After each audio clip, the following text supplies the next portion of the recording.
oração,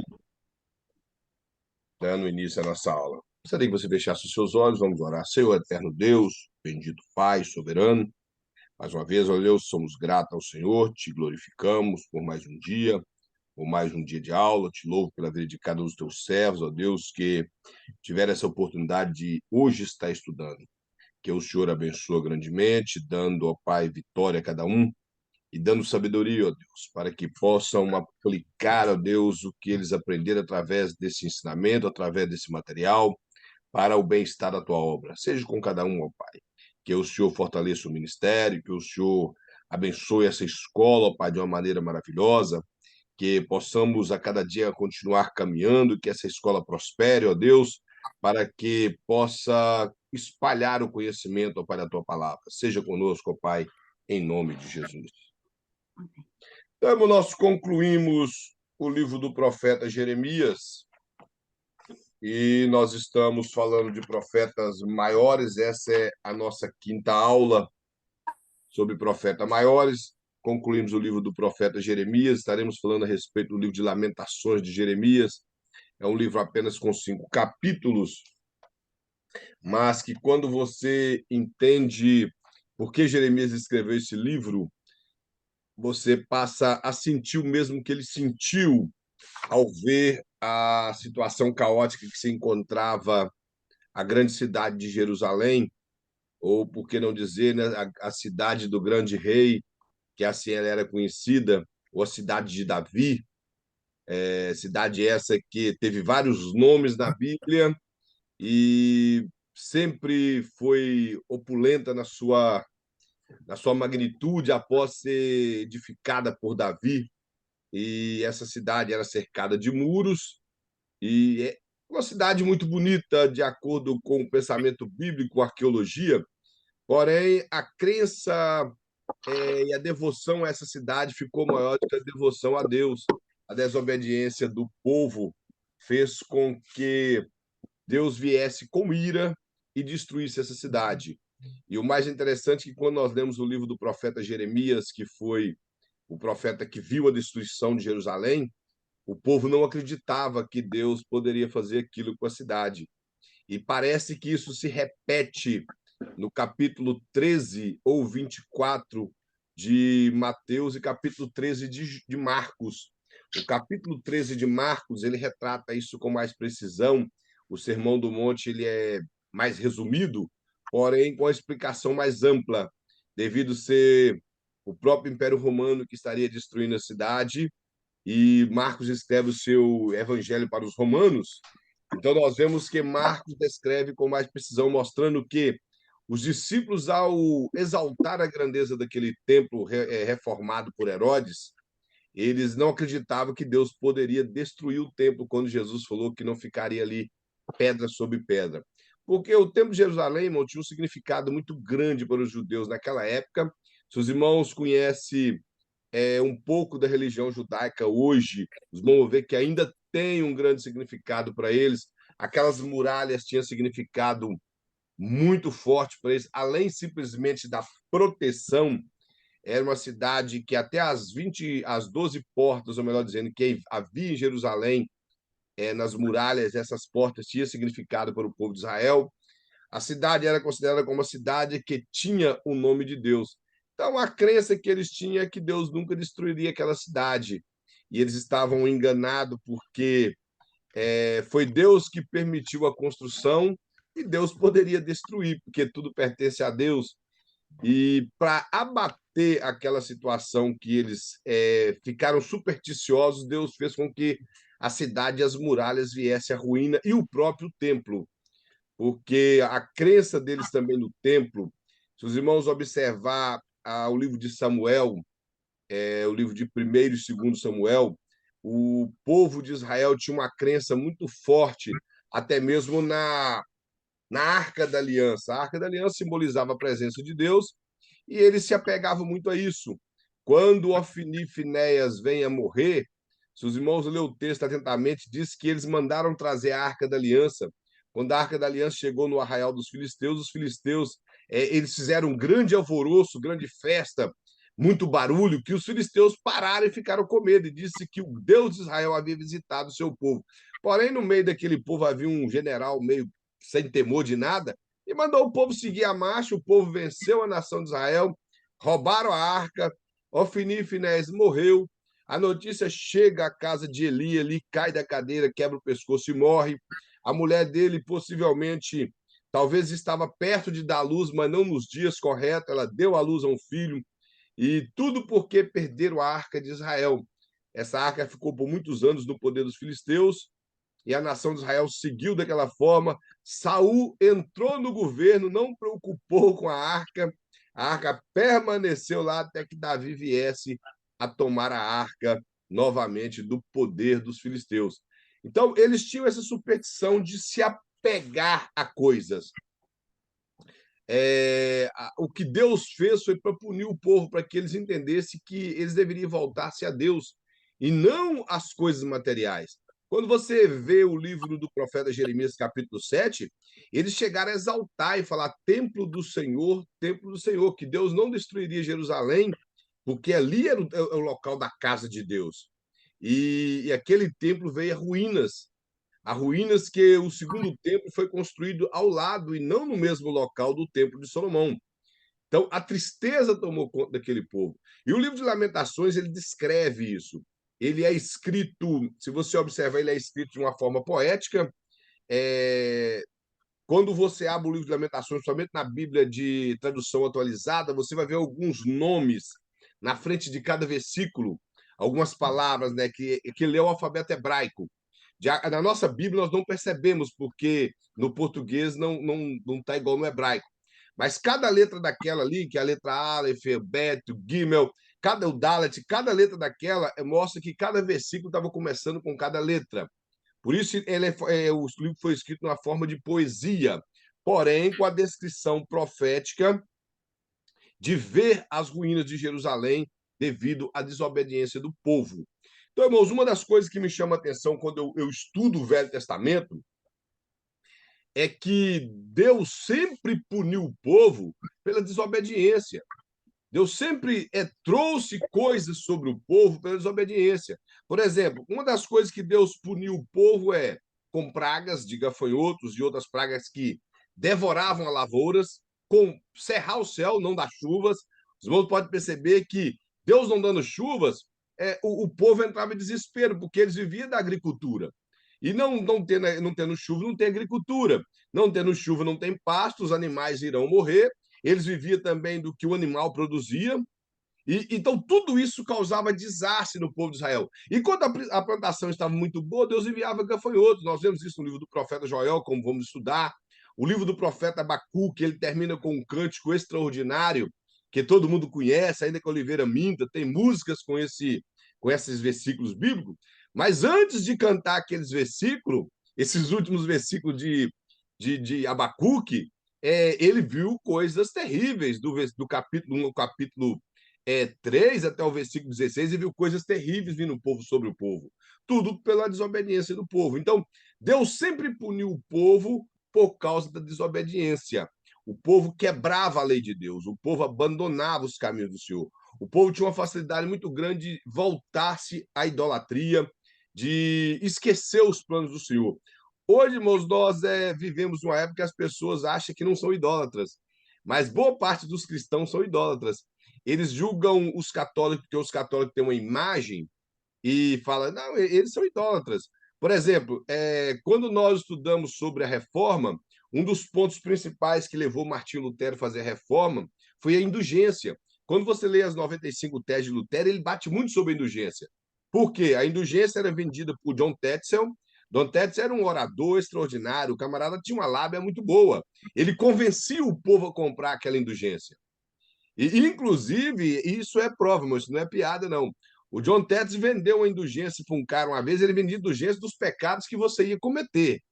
Então, ele vendeu indulgência para um camarada, o cara falou assim, então quer dizer que se eu posso comprar indulgência? Aí ele comprou, o cara, e ele voltando cheio de dinheiro para Roma, o cara roubou ele e mostrou ele o papel da indulgência que ele tinha comprado o perdão daquele pecado que ele iria cometer. Eu não estou brincando, meus irmãos, pode ler, pode perguntar a qualquer pessoa que conhece a história da reforma, que isso é verdade. O ladrão roubou o próprio John Tetzel pelo fato de ter comprado indulgência. Só que hoje nós não vendemos indulgência de papel, irmão. Mas quantas igrejas que vendem indulgência? Que obriga as pessoas a dizimar. Eu não estou dizendo que eu não sou contra o dízimo é bíblico, mas ensina de forma errada. As pessoas fazem determinados tipos de coisa para tirar dinheiro do povo santo de forma desonesta e não levam a verdade. Eu estou falando uma coisa que eu ouvi da boca de um pastor, que se nós formos ensinar o dízimo da maneira correta que a Bíblia ensina, ninguém vai dizimar na igreja, porque nós temos que falar do jeito que era tradicionalmente antes, que quem não ensina, não dá dízimo, está roubando a Deus. Eu falei assim, então não me peça para ensinar, porque eu não posso fazer isso. Eu não posso ir contra a Bíblia simplesmente por causa desse tipo de coisa. Isso, os ricos podiam comprar carta de perdão, como diz José de Souza, isso é verdade. Eles compravam, somente os ricos que compravam.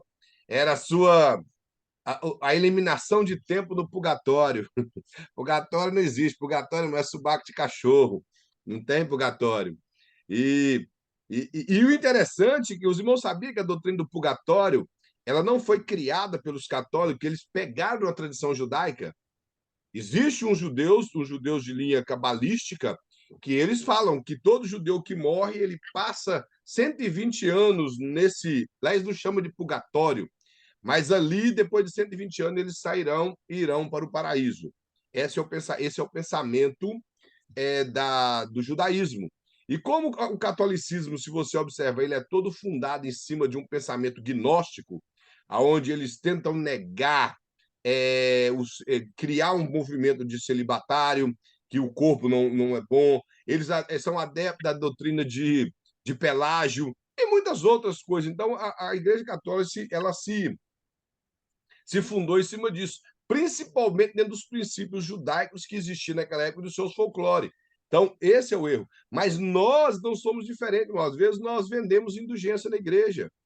Nós queremos falar para o povo que eles têm obrigação de vender as coisas. Como eu creio que todos os irmãos já viram pessoas falar que quem não é dizimista não entra no céu. Eu ouvi um pregador uma vez falar que se você não é dizimista, nem a sua oração Deus ouve. Então parece que é tipo assim: é a cruz de Cristo mais dízimo. Vocês estão entendendo? É a cruz de Cristo mais o cabelo comprido. É a cruz de Cristo mais a saia. É a cruz de Cristo mais tal coisa. Então a salvação não é assim. E querendo ou não, nós acabamos anunciando o que não é bíblico. E isso leva o povo a ficar de uma maneira confortável, que não tem interesse de buscar a Deus da maneira correta e acabam vindo coisas sobre a vida deles que eles acabam não entendendo. Então, o profeta Jeremias, ele anunciou a mensagem de Deus da maneira correta. Deus falou que destruiria Jerusalém e o povo não acreditou. Porém, a destruição veio. E o pastor mostra aqui que o nome de Jeremias significa Deus lança ou Deus atira, como eu falei na aula anterior. Ele fala que o autor do livro é o próprio Jeremias. Quase todos os manuscritos trazia o nome de Jeremias. A Septuaginta traz o nome de Jeremias nesse livro, mostrando que foi ele quem escreveu o livro de Lamentações. O pastor mostra que a data é aproximadamente em 586 a.C., em ocasião da destruição de Jerusalém. Então, deu-se essa. O momento que ele escreveu esse livro foi no momento da destruição de Jerusalém. Possivelmente, a Jerusalém já estava toda destruída em 586 a.C., na última leva dos judeus e a destruição de Jerusalém, quando se destrói os templos, os muros, as casas dos nobres, deixando ali um pequeno grupo de agricultores e pobres para lavrar a terra, com muita dificuldade e muita miséria. Então, o livro de Lamentações, quando você lê, você vê a descrição que Jeremias ele apresenta ali da pobreza do povo. Ele chega a falar que as pessoas cometiam canibalismo pelo fato da pobreza, que as pessoas chegaram a ficar tão magras que a pele se secou sobre os ossos, que a pele até se enegreceu, de tanta fome que existia em Jerusalém. Nunca houve tanta fome em Jerusalém como houve nesse período. Você vê uma grande fome no período do profeta Eliseu em Jerusalém, porém, nesse período era pior.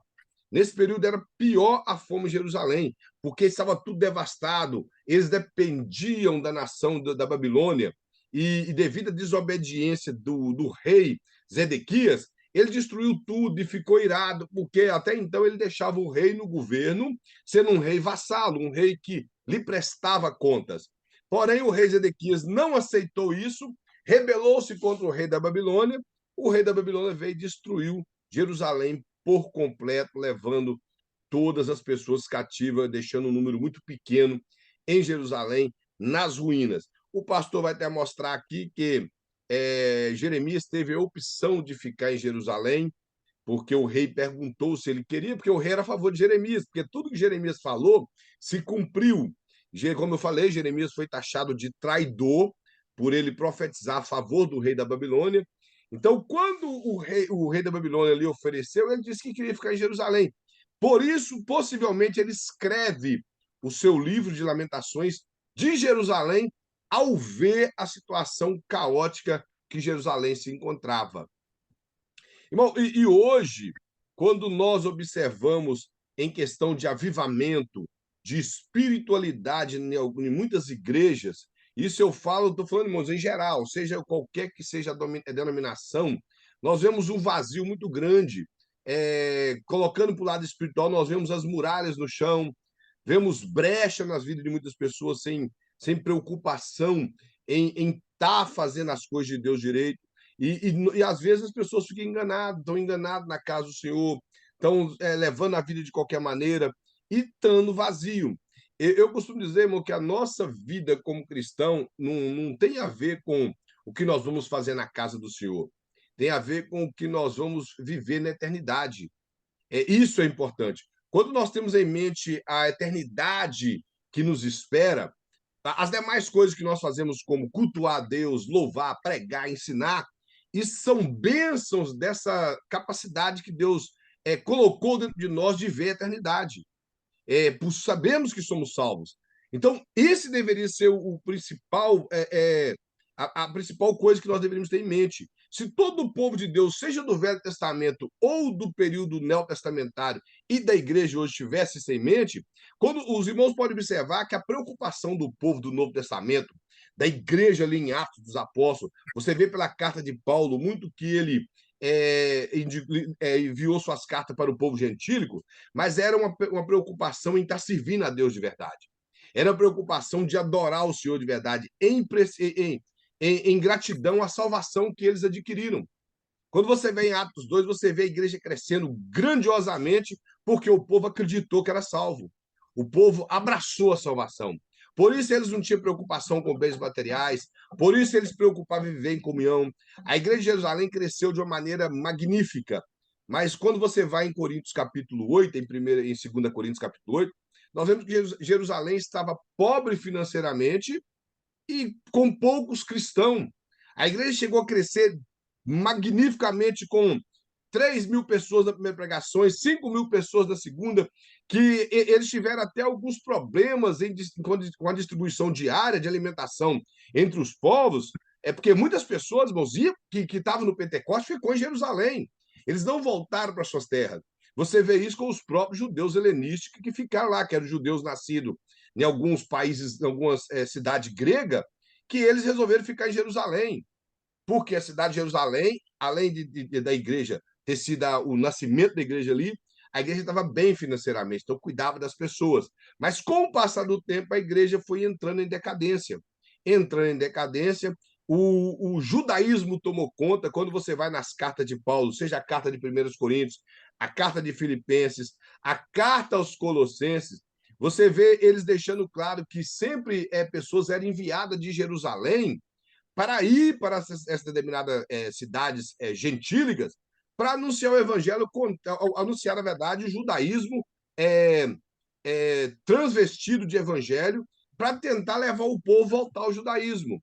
e tentando contradizer o que o apóstolo Paulo ensinava. Esse tipo de coisa, irmão, traz esfriamento na igreja, traz esfriamento no povo de Deus. Então, o livro de Lamentações, a história do Velho Testamento, ela nos mostra a ira de Deus sobre o povo pelo esfriamento espiritual. Tudo ocorre por esfriamento espiritual. E o interessante é que quando você pega o Apocalipse capítulo 2 e 3, você vai ver 7 cartas enviadas a 7 igrejas. Dessas 7 igrejas, somente 2 não foi repreendida. E o interessante é que essas 7 igrejas ficavam na região da Ásia. Nós não sabemos, não dá para dizer que eram perto uma da outra, mas eram tudo na região da Ásia Menor. E cada carta dessa, o Jesus falou de algo diferente. Mas na igreja de Laodiceia, a igreja, os irmãos podem observar, a igreja não tinha problema doutrinário. Todas as igrejas que foram repreendidas tinham problema doutrinário. Mas a igreja de Laodiceia não, doutrinário não, ela era ortodoxa. Eles eram bem financeiramente. E o que entende, o povo lá frequentava a igreja. Porém, eles eram morno. O que é ser morno? É você conhecer a verdade e viver indiferente dela. Isso é ser morno. O povo de Jerusalém, nesse período de Jeremias, eles tinham a lei. A lei, irmãos, era ensinada para os judeus desde 5 anos de idade. Você vê lá em Deuteronômio 6 que Moisés fala que eles deveriam ensinar constantemente a lei para os seus filhos. Então, eles cresceram ouvindo a lei. O muito que fosse o básico, eles não eram nenhum bacharel no Velho Testamento, mas todo judeu conhecia a lei, porque eles dependiam da lei para viver. E nesse período, mesmo conhecendo a lei, o que eles fizeram? Abandonar a lei. Você vai ver, quando nós estudamos o livro de Ezequiel, nós vamos ver que eles não guardavam o sábado, eram idólatras. Uma das punições grandes que houve sobre Jerusalém no período do cativeiro babilônico é que eles ficaram curados da idolatria. Eles ficaram curados da idolatria até no período de Jesus. Você vai observar que Jesus não pregou contra a idolatria. O apóstolo Paulo, ele falava de idolatria porque era para o gentio. Eles não preocupou em falar sobre idolatria mais, porque o povo, eles foram curados da idolatria naquele período ali.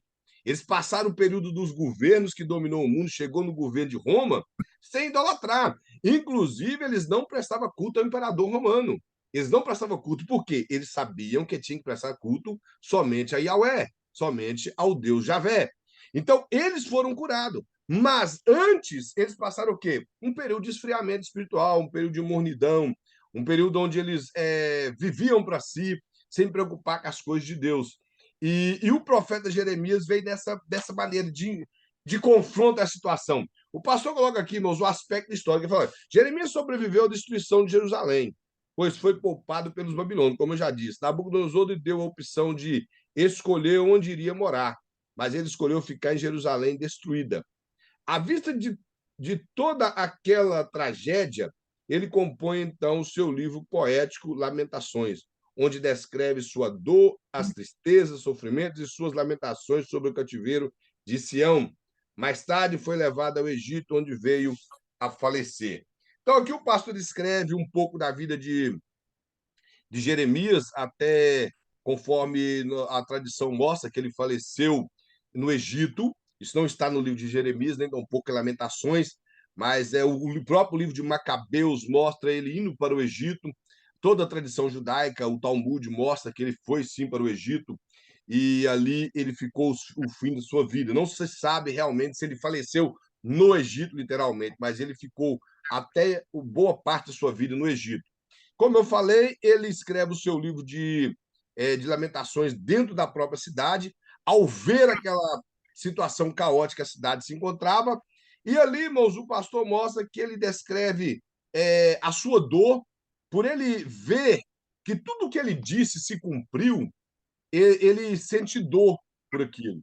Ele fica entristecido pela situação que ele vê a cidade. Quando você lê o livro de Lamentações, ele descreve de maneira muito gráfica a situação que a cidade se encontrava, tanto literalmente como a situação espiritual do povo. É uma situação muito triste. Eu tento imaginar Jeremias sentado ali nas ruínas, talvez das muralhas do templo ou de alguma casa, talvez da própria casa que ele tinha, que se os irmãos lêem o livro de Lamentações, Jeremias chegou até comprar um campo ali nas terras de Jerusalém, sendo remidor de alguém de sua família, que para mostrar para o povo que ele interessava ficar em Jerusalém. Não que ele não era um traidor, que ele era alguém que ele estava arraigado naquela terra, que ele amava aquela terra como os demais judeus. Então ele chegou a comprar uma terra ali, mesmo sabendo que Deus iria destruir. Ele comprou uma terra ali. Eu aprendo com isso que, diante das profecias e dos cumprimentos bíblicos que nós vemos hoje, não há necessidade, irmão, de nós desesperarmos e às vezes, querer mudar de igreja, mudar de um canto para o outro, rodar para um lado para o outro, porque determinadas coisas estão acontecendo. Se Deus nos falou alguma coisa de restauração na igreja, de mudança na igreja, de fazer algo até mesmo na sua vida, às vezes não há necessidade. E tem pessoas que vive brigando na igreja porque não concorda com a coisa, não concorda com o pastor, discorda daquilo, discorda daquilo outro, e depois ela acaba com tanto problema fundando uma igreja para ele. Aí vai ali, funda uma igrejinha ali, coloca um nome qualquer na igreja, ou copia o nome da igreja que ele era anterior, só muda a última letra, porque ele saiu da igreja, mas queria ficar lá. Tudo era só conversado. No caso de Jeremias, ele tinha esperança de que ele profetizou a ruína, mas profetizou também a restauração. Nós vemos que Jeremias profetizou a restauração do povo de Israel. E no livro de Lamentações, diante das tristezas, da dor, do sofrimento, ele deixou esse escrito. E o pastor mostra aqui que o livro, irmãos, de Lamentações, ele era lido no aniversário que eles comemoravam, porque os judeus gostavam de fazer festa para tudo. E na festa que eles comemoravam a destruição de Jerusalém pelos babilônicos, era lido o livro de Lamentações. Aí ele mostra alguns outros livros que eram lidos na Páscoa, que era o livro de Cantar de Salomão, realmente ele era lido na Páscoa dos judeus, o livro de Ruth nas festas dos Pentecostes, como Pentecoste, conhecido hoje por nós por ser uma palavra que vem do latim, que era a festa das colheitas, o livro de Eclesiastes nas festas dos tabernáculos, o livro de Esther no Purim, que nós vemos até isso lá, que foi o livramento que Deus deu para o povo judeu ali na Pérsia, e o livro de Lamentações, que era lido nessa festa. O povo judeu, eles comemoravam todas as festas, elas permaneceram. Essa festa da comemoração da destruição não era uma festa inclusa na lei de Moisés, ela veio depois, como também a própria festa da dedicação, que é a festa que eles comemoram lá usando aquele candelabro de 9 braços, que é o Hanukkah, que também é uma festa que não fazia parte da lei judaica, mas que eles agregaram às suas festas e era comemorada todo ano. Então, o livro de Lamentações, descrevendo a destruição, é para que o povo tivesse uma recordação de que a ira de Deus veio sobre eles, e eles estavam ali naquela festa porque o Senhor tem uma promessa na vida deles. Então, quando eles liam aquele livro, sabendo de tudo que eles passaram, e eles entendiam pelo livro que a ira de Deus foi sobre eles pela desobediência, eles permaneciam mais crentes na presença do Senhor. Eles traziam a memória de tudo que aconteceu e permaneciam mais avivados na presença do Senhor. Hoje nós vemos, irmãos, que o povo de Israel, várias nações já foram destruídas, já se acabaram, se passou e eles permanecem até hoje. Mesmo que eles vieram a ficar 1.800 anos sem nação, espalhado pelo mundo, a promessa de Deus através de Isaías 64, que essa nação nasceria em um só dia, e ela veio a brotar novamente em 1948, o decreto assinado em 47, eles voltaram para suas terras em 48, tiveram várias guerras, essas guerras todos eles venceram de maneira milagrosa. Então, eles têm motivo para poder glorificar o nome do Senhor. O muito que eles não acreditam no Messias que já veio, que é o nosso Cristo, mas eles sempre lembram dessas coisas, vê que eles são um povo que Deus guardou até hoje. E nesse período que eles comemoravam essa festa, lembrando da destruição de Jerusalém, eles recordavam sempre da misericórdia do Senhor que vinham sobre eles, conforme o próprio livro de Lamentações diz que as misericórdias do Senhor são a causa de nós não sermos consumidos. Então, essa é É o principal motivo que Deus não destruiu Jerusalém por completo, destruiu aquele povo, porque ele é misericordioso. A misericórdia, irmão, de Deus é Deus atendendo para a nossa miséria. Sabemos que as nossas mazelas, que as nossas falhas, que infelizmente nós não conseguimos caminhar muito tempo sem tropeçar, o Senhor ainda tem misericórdia, o coração dele atenta para essa situação caótica nossa e sempre está segurando em nossas mãos, não nos deixando vir a destruição total. E o interessante é que o livro de Abacuque, quando ele fala que o justo viverá da fé, o justo viver da fé na Babilônia. Tem pessoas que pegam esse versículo e levam para outro canto, mas o justo viver da fé na Babilônia. Então, o que ele estava mostrando. E o interessante é que ele fala assim, numa parte dos seus versículos: e nós não seremos destruídos, ou seja, a nossa nação vai permanecer. Mesmo que nós vamos para o cativeiro, vamos passar o tempo que vamos passar lá, mas nós não seremos destruídos. O nome que Deus colocou nessa nação continuará permanente. E é isso, irmãos, que é o maravilhoso na história do Velho Testamento. São os cumprimentos das profecias que Deus falou do seu povo e tudo veio a cumprir de maneira magnífica. No tempo e no espaço, nada caiu por terra.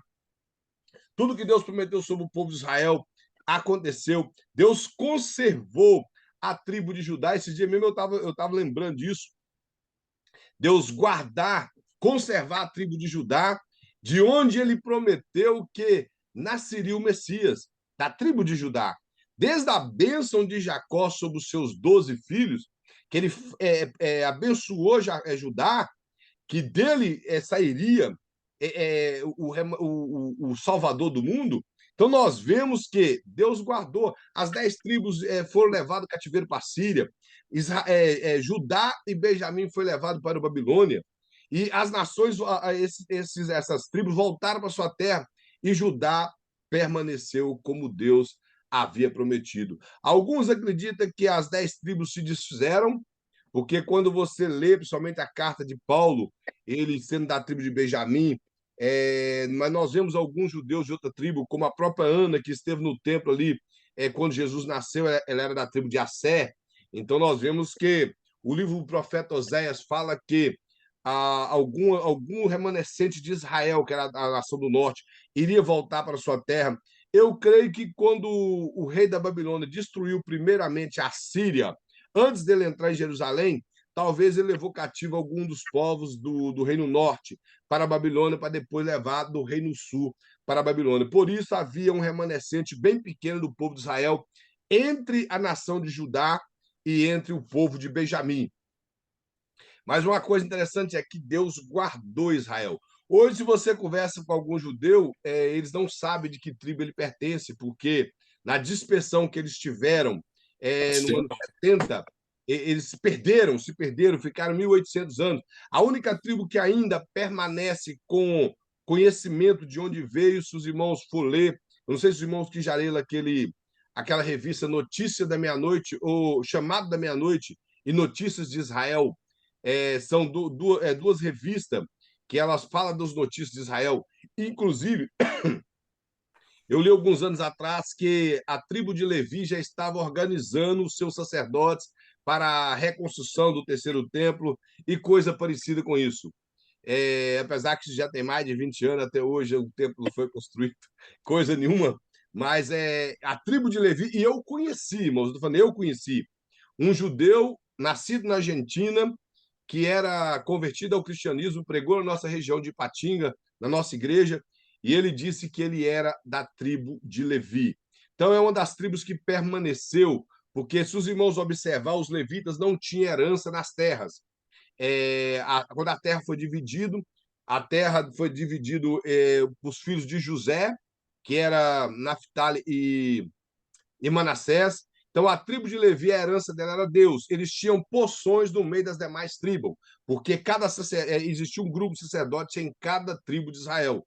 Quando o povo de Israel foi levado cativo à Babilônia, os sacerdotes que ali estavam, cuja um deles, da descendência sacerdotal, o próprio Jeremias como Ezequiel, que nós vamos ver no próxima matéria, no próximo profeta, pertencia à classe sacerdotal. Então, essa tribo permaneceu. Se os irmãos observarem no Novo Testamento, os sacerdotes existiam.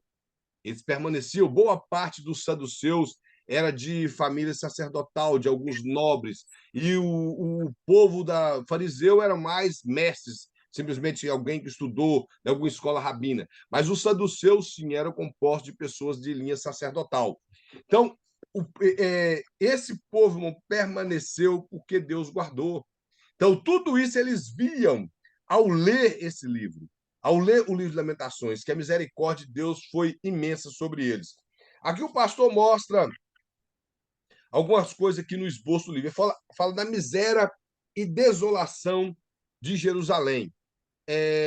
Quando você lê o livro de Lamentações, o livro de Segundo Reis, termina mostrando Jerusalém numa situação caótica. O livro de Jeremias mostra Jerusalém também numa situação caótica. Quando você lê o livro do Flávio José, você vai ver que a situação era precária para o povo de Israel nesse período do cativeiro babilônico. Então, o pastor mostra que havia miséria e desolação ali. Havia tristeza, uma tristeza enorme entre o povo que ficou, que já era um povo pobre e que vivia no campo, e ainda a nação devastada. Todo o ouro que existia em Jerusalém foi levado para a Babilônia, todos os nobres, todas as pessoas ricas da cidade foi levado para lá. Então, a miséria predominou ali. Todas as coisas em ruína. Então, o que ficou dentro de determinadas casas, que poderia ser utilizada pelo povo que ficou, estava em ruína, com paredes em cima, com madeira e muitas coisas que veio a cair, os escombros e tudo, como Lamentações mostra. Aqui ele fala, irmão, que é concernente à ira de Deus.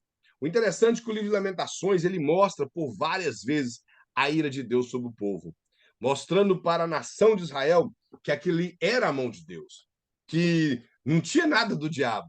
Como as pessoas. Se os irmãos vê o Velho Testamento, irmãos, ele traz a palavra diabo pouquíssimas vezes.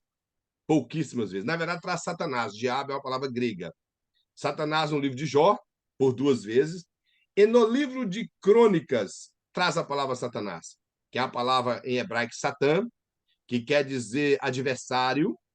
E, e, e eles não acusavam o diabo de nada. Todas as coisas que aconteciam do povo, eles entendiam que era Deus. Por exemplo, quando você vê Ana, que ela não podia ter filhos, ela disse o quê? O Senhor me cerrou a madre. Ela não disse que era o diabo. Jó, quando ele passou toda a situação, o diabo aparece no capítulo 1 de Jó, capítulo 1 e 2, e não aparece mais. Jó não preocupou em falar que estava passando aquilo por causa do diabo, que o diabo fez, o diabo falou assim, a mão do Todo-Poderoso está sobre mim. Então, a ira de Deus sobre o povo entendeu que era a ira de Deus, que era por causa da desobediência dele. Quantas vezes nós acusamos o diabo de tudo? Nós erramos e o diabo leva a conta. E ele tentou para fazer o erro, sim. O povo de Israel foi tentado pelo diabo para que eles viessem abandonar o Senhor, viver uma vida de mornidão, sem servir a Deus por completo, servindo a vários deuses, esqueceram do Senhor, deixando a lei de Deus. O diabo tentou eles fazer isso, mas eles entenderam que a ira de Deus veio por causa do pecado deles. Eles não acusaram o diabo, foi o diabo que fez. Não, a ira de Deus estava sobre nós. É a ira de Deus que caiu sobre nós por causa das nossas desobediências. Ele fala da tristeza de Jeremias, como eu já disse. Ele, diante da situação, ele se aprofundou na tristeza em ver a situação do povo. Como eu falei na aula passada, nós, ao ver a situação da igreja, dos nossos irmãos sendo punido ou numa mornidão espiritual, se nós não sentimos tristeza por isso, não sentimos compaixão por isso, nós estamos mais mortos do que eles. Estamos mais mortos do que os nossos irmãos que estão atravessando alguma dificuldade. Nós temos que ter compaixão, sentir o que eles sentem. Se um irmão está em uma situação ruim, aquilo afeta a gente. Por que afeta? Porque nós somos um corpo. A igreja é um corpo. Ninguém é igreja sozinho. Cada pessoa é membro. Essa frase aí, como eu não sei se já falei aqui, mas essa frase que saiu do diabo, lá do inferno, para poder colocar na cabeça dos crentes que cada crente é igreja, é mentira. Primeiro que a palavra igreja traduzida quer dizer povo. Povo chamado para fora. Então, eu não sou um povo. Eu sou uma pessoa. Ninguém aqui é um povo se não está unido. Povo é igual nós estamos aqui. Estamos unidos, mesmo que por internet, mas estamos unidos. Igreja é um povo chamado para fora. Igreja é comparado pelo apóstolo Paulo por várias vezes na Bíblia como corpo. E um corpo, o apóstolo Paulo me ensina que ele é composto de membro. Se todo o corpo fosse olho, ele fala, onde estaria o corpo? Se todo o corpo fosse ouvido, onde estaria o olho, onde estaria a mão? Então, nós reunimos e formamos um corpo. Somos templos de Deus. Isso é completamente diferente. Então, como corpo, irmãos, o membro sofre. O membro sofre quando. Ou melhor, o corpo sofre quando o membro machuca. Por exemplo, o dedinho pequeno, como muitas pessoas falam, dedinho mindinho do pé, ele só serve para bater nas coisas dentro de casa, quando a casa tem muito móvel. Mas o corpo inteiro não sente? Todo o corpo sente. Irmãos, eu trabalho com piso, então eu faço carpete, faço muito piso que, como diz o irmão Zé de Souza, dói bastante ainda. Eu mexo com knife o dia inteiro. Sempre eu estou me cortando. Na correria do trabalho, acabo me cortando. Então, quando eu corto, a primeira coisa que sente é meu cérebro e espalha para o corpo inteiro que eu senti. Então, por exemplo, se um membro do corpo aonde eu pertenço sofre algo e eu não sofro junto com ele, eu estou morto também. Eu estou ali, eu costumo dizer que estou ali como uma verruga. Verruga não é membro, irmão. Verruga é corpo estranho, é algo indesejado no corpo. As mulheres, principalmente as mulheres, que o diga que uma verruga é algo muito indesejável no corpo. Então, tem pessoas, irmão, na igreja que tá igual verruga, tá ali e não conta. Ele não é membro, ele tá ali, parece que de intruso, não tá, ele não sente nada. Ele tá dependurado numa parte ali, sem sentir nada. Então, Jeremias, ele sofreu por quê? Porque era o povo dele. Era o povo dele. Eu já falei, irmãos, quando você lê o livro de Neemias, que Anani traz a notícia para ele que Jerusalém estava destruída, diz a Bíblia que ele chorou amargamente, que ele disse, olha, os muros estão queimados, Jerusalém está destruída, o povo está em tremenda pobreza. Ele chorou e foi jejuar para o povo. Quando o rei perguntou por que ele estava triste, ele disse assim, porque como eu não estaria triste se o meu povo está em ruína? A minha cidade... Não, a cidade não era dele, ele nasceu no cativeiro. Ele não tinha nada a ver com aquilo ali, mas ele sentiu as dores, porque era a cidade do grande Deus. Era a cidade que Deus escolheu para colocar o nome dele. Então, quando nós estamos em igreja, nós estamos ali por causa do nome de Deus e depois porque nós formamos um corpo, e esse corpo, quando algum se machuca, todo o corpo sente. Se não sente, irmão, não é corpo, é um aglomerado de pessoas que está ali falando que é igreja, que eles estão firmados naquela placa que carrega igreja tal, mas não sendo igreja verdadeira. Então, por isso Jeremias sentiu tristeza. Porque ele viu a ruína da nação da qual ele nasceu. Então, nós temos, irmãos, que sentir a dor da igreja, sentir a situação que a igreja passa, cada um desse membro que está sofrendo, nós sofremos junto com ele. O apóstolo Paulo diz que nós devemos nos alegrar com quem se alegra e chorar com os que choram. Assim é a vida do cristão. E se você for olhar ali, está falando do contexto igreja. Ele está falando do contexto igreja. Do versículo 3 até o versículo de número 15, ele fala do contexto igreja. O convívio de um irmão para com o outro, o convívio do crente com o vizinho e o convívio do crente para com Deus. Essas três coisas estão ligadas uma à outra. A maneira que eu vivo com Deus é a maneira que eu vivo com meu irmão. E a maneira que eu vivo com Deus e meu irmão reflete a maneira que eu vivo com em meio à sociedade. O apóstolo Paulo ensina que a igreja ela reflete essas três coisas. Então, isso é igreja. Quando nós sentimos as dores dos nossos irmãos, que é membro desse mesmo corpo que eu pertenço. Ele fala mais da descrição da batalha final de Jerusalém, que está mostrando no capítulo 4, me parece, de Jeremias, onde mostra a situação que o povo veio enfrentar e a cair completamente, e a oração por Jerusalém que Jeremias fez. Irmãos, Jeremias, mesmo vendo a destruição do povo, ele orou.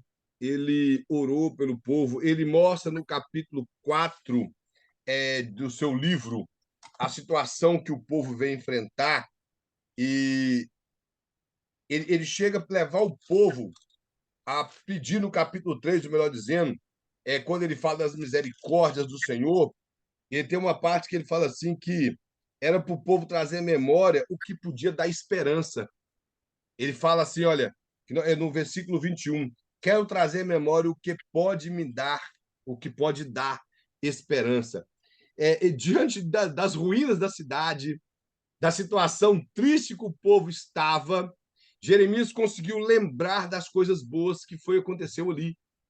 Ele conseguiu ver das maravilhas que Deus operou naquele lugar. Por isso ele falou que ele ia trazer à sua memória as coisas que ocorreram de bom ali, para que ele não se desfalecesse completamente. E aí é quando ele fala que as misericórdias do Senhor são as causas de nós não sermos consumidos, porque a sua misericórdia não tem fim, ela se renova cada manhã. Grande é a tua fidelidade. Deus, ele sempre é fiel. A Bíblia fala que se nós somos infiel, Deus permanece fiel. O apóstolo Paulo fala isso em Timóteo, capítulo 2 de Timóteo, que Deus permanece fiel porque não pode negar a si mesmo. O caráter de Deus não muda por causa das nossas mazelas. O caráter de Deus não muda por nossas falhas. Ele permanece sendo Deus. O que ele prometeu, ele vai cumprir. Por exemplo, Deus poderia apagar do mapa Israel, mas ele não apagou, porque ele prometeu que levantaria a nação novamente. E ele cumpriu. Então, conosco é do mesmo jeito. O que Deus prometeu para nós, o que Deus falou a nosso respeito, ele entende que se nós reconhecemos as nossas falhas e voltar para os seus caminhos, ele pode continuar fazendo o que ele prometeu. Isso está em nós. Se nós permanecermos no erro, aí não tem como Deus cumprir. Mas se nós voltarmos para Deus de todo o coração, aí sim ele cumpre. O capítulo 4 descreve todo o sofrimento que o povo de Israel passou quando a nação babilônica cercou Jerusalém. Você vê o desespero quando você lê o capítulo 4, mostrando a pobreza, a situação das mães concedendo aos filhos, aos filhos não ter o que comer e as mães não ter como alimentar os filhos. Até os filhos de peito tinham dificuldade para se amamentar. Então, a situação que Jeremias escreve do livro de Lamentações te leva a entender o quão sofrido foi para aquela nação até a última invasão que a Babilônia fez em Jerusalém para destruir todo Jerusalém. E no capítulo 5, como eu falei, ele começa a orar a Deus pela situação do povo de Israel, pede a misericórdia e termina o seu livro até, inclusive, com uma pergunta. Ele não termina o seu livro com um ponto, fechando questão, mas termina com uma pergunta. E o povo de Israel, irmãos, eles passou por isso simplesmente pelo fato de desobedecerem o nome do Senhor. Tem uma passagem aqui em Lamentações que diz assim, quer ver? Deixa eu achar aqui.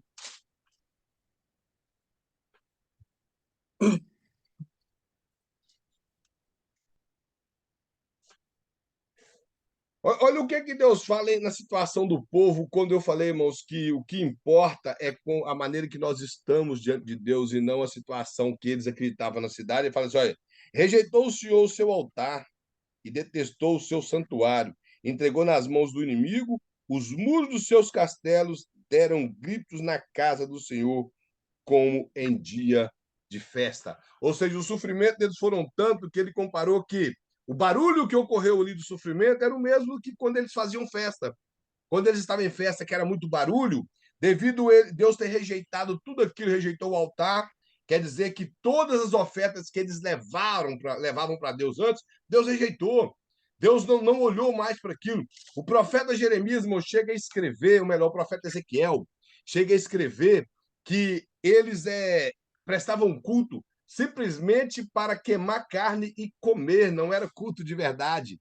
Era simplesmente algo rotineiro que eles simplesmente levavam ali, assavam a carne e comia, mas não era um culto verdadeiro. Isso é o que o profeta Ezequiel descreve. Então, a oração de Jeremias no capítulo 5 foi descrevendo as misérias do povo diante de Deus, clamando pela misericórdia de Deus para que Deus viesse a ter compaixão e cumprisse a sua palavra. Aqui o pastor coloca alguns destaques do livro. Ele fala que na Septuaginta, irmãos, que é a versão grega, a primeira tradução bíblica que existiu, do hebraico para o grego, que isso aqui não está incluso na Bíblia. Se você abrir sua Bíblia em Lamentações, você vai ver que essa parte não está. Mas na versão grega, isso aqui é como que esses títulos em negrito que nós encontramos na nossa Bíblia, que também não faz parte do cano original. Da Bíblia original, esses títulos em negrito que nós encontramos não tem. Mas aqui na Septuaginta, os tradutores da Bíblia acrescentou essa passagem assim: depois que Jerusalém foi devastada, Jeremias sentou-se para chorar e proferiu essa lamentação sobre ela, dizendo. Aí inicia o livro da Lamentações de Jeremias. Esse título mostra que Jeremias, de acordo com a Septuaginta, ele se assentou, triste, vendo a devastação de Jerusalém, e com muito choro escreveu o livro de Lamentações para deixar a memória da nação, da geração que viria, o que passou sobre Jerusalém por causa da ira de Deus sobre o povo. Ele mostra que Jeremias profetizou num período de 40 anos, aproximadamente o ministério de Jeremias durou. Fala que ele ajudou a incutir no povo um grande amor por Jerusalém e estimulou o caráter sagrado da cidade. Jeremias ele não desprezou a cidade quando ele dizia que a cidade seria destruída, quando ele disse que o templo seria destruído. Ele queria levar o povo a entender que o templo e a cidade eles só eram protegidos por Deus enquanto Deus queria. Que o templo não era tudo. O que Deus estava preocupado era com o povo e não com o templo. Era o povo que tornava o templo santo. E não aquele local era o local santo, onde Deus realmente morava ali. Que o próprio Deus falou para Davi que ele não habita em nada feito por mão de homem.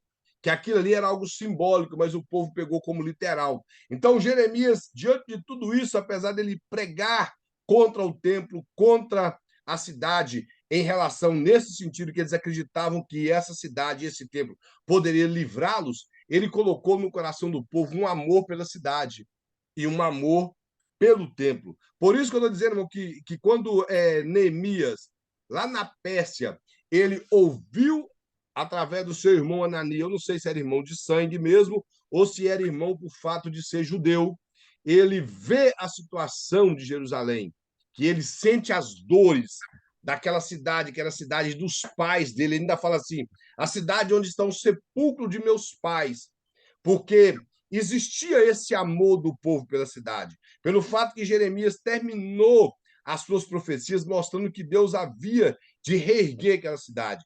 Depois de 70 anos, eles voltariam para sua terra e iriam novamente reerguer a cidade. Por isso, ele mostra para o povo que eles deveriam amar a cidade, amar o templo.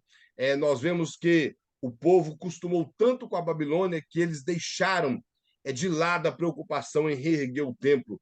O templo, quando você lê o livro de Esdras, você vai ver que houve uma embargação no templo e eles pararam a reforma do templo, a construção do templo e deixaram o templo ali em ruínas, simplesmente com muros, com paredes levantadas, mas não acabaram o templo, pelo fato de que começaram a envolver novamente com as coisas do dia a dia, com os prazeres que a Babilônia ofereceu, com as coisas que eles conseguiram adquirir na terra novamente. Eu não sei se os irmãos já observaram no Salmo 126, que foi um salmo escrito logo depois do povo voltar do cativeiro babilônico. Do versículo 1 ao versículo 3, ele mostra da volta deles do cativeiro babilônico para Jerusalém, e que eles estavam prosperando e que Deus tinha feito grandes coisas por eles, que as demais nações viram, ficaram também alegres porque Deus fez grandes coisas. Só que no versículo 4, ele já muda o estilo de assunto, falando que era para ele renovar como as correntes do sul. Aí é estranho que ele já não estava renovado, mas quando você observa pelo livro de Neemias, o livro de Ageu, que o Salmo 26, ele engloba todo esse período, quando você sabe da história de Ageu, de Neemias, de Esdras, você vai entender que o povo que voltou do cativeiro sentou ali, edificaram suas casas, prosperaram na terra, mas esqueceram de Deus. Aí ele vai e fala: renova-nos como as correntes do sul. Ele vai falar assim: traz-nos novamente do cativeiro. Mas eles já estavam na terra dele. De qual cativeiro que era? Do cativeiro da prisão espiritual que eles se encontravam naquele momento. Que eles voltaram a ficar sem estímulo espiritual, sem desejo pelas coisas de Deus, já não ia mais na casa do Senhor, já não preocuparam com a reconstrução do templo, reter o dízimo, você vê isso lá em Neemias, reter o dízimo. Os sacerdotes perderam o prazer nas coisas de Deus, alguns voltaram para sua própria terra, outros permaneceram com a vida embananada, abandonaram as suas primeiras mulheres, casaram com outras moabitas e ali foram construir família até que eles tiveram novamente um renovo espiritual, abandonaram as mulheres moabitas, aquelas mulheres que ficavam ali, as, as samaritanas e muitas outras, e voltaram novamente a cultuar o Senhor. Aí o Salmo termina mostrando que aquele que semeia com lágrimas cegarão com júbilo, porque o Salmo engloba toda essa história do povo de Israel, de elevação espiritual, de decadência e de regresso novamente à espiritualidade com o Senhor.